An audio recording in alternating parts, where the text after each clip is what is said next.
A material girl is a girl that is interested in fashion and interested in music and interested in fun and has a sense of humor, is an adventurous human being. First of all, material girl, everybody relates that title to me because of the song that I did 300 years ago.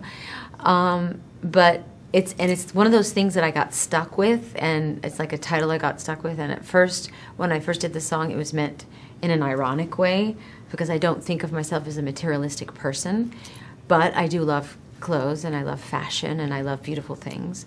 And then as the years went by, everybody, you know, strangers would see me on the street and they go, "Hey, yo, it's the material girl," and I'd be like, "Ah, I hate that name.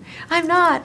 And then I realized that, you know, I needed to have a sense of humor about it too, and that I had to sort of embrace all the layers of meanings that came with that. If you like the line of clothing, then you definitely have a sense of humor, you have a sense of irony, you have a sense of adventure, you like music, you like to dance, you like to be able to move. It needs to be functional, but it also doesn't look like you thought too much about it. So, and that's what I like about, that's how I like to dress, and I know that's how she likes to dress. Well, I always have two reactions when Lola comes into my room with an outfit on. One is, "Oh my God, she looks amazing, what incredible style."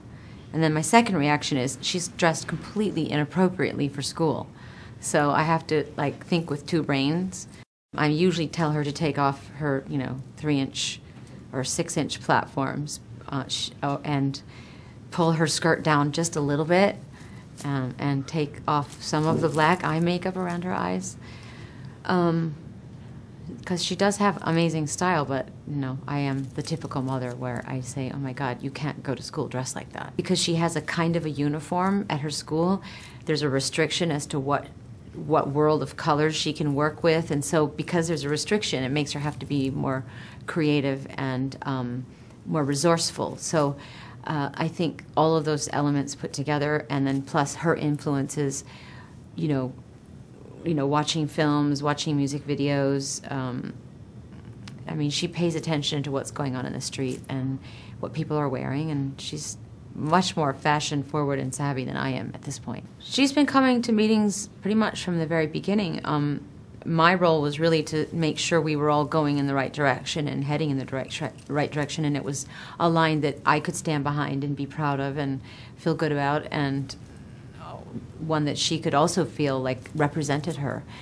So fortunately we do. I mean, I really like the way Lola dresses, and I think this line is absolutely an extension of her taste. Well, I think this is a good way to get her creative juices flowing and get her to like be able to express herself through fashion the way she wants to every day when she goes to school, but instead of me telling her to take it off or screaming and yelling at her and getting into a fight at 8 o'clock in the morning, she gets to use all that energy designing a line of clothes, so it's perfect. We don't generally disagree.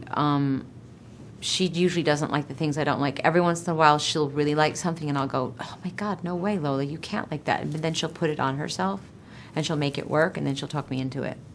It's hard to say no to Lola. I like the idea that the line is being sold at Macy's because Macy's has, you know, major accessibility factor across America, and I'm very happy that it's going to be exclusively sold at Macy's.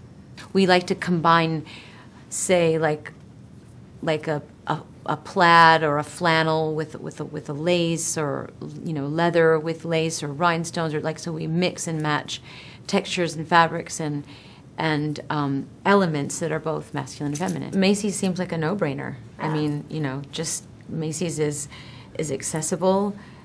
Everybody goes there. There are stores around, you know, across the country, and I don't know, Macy's, Material Girl, it sounds good together. Their floats practically come into my windows on Thanksgiving, yes.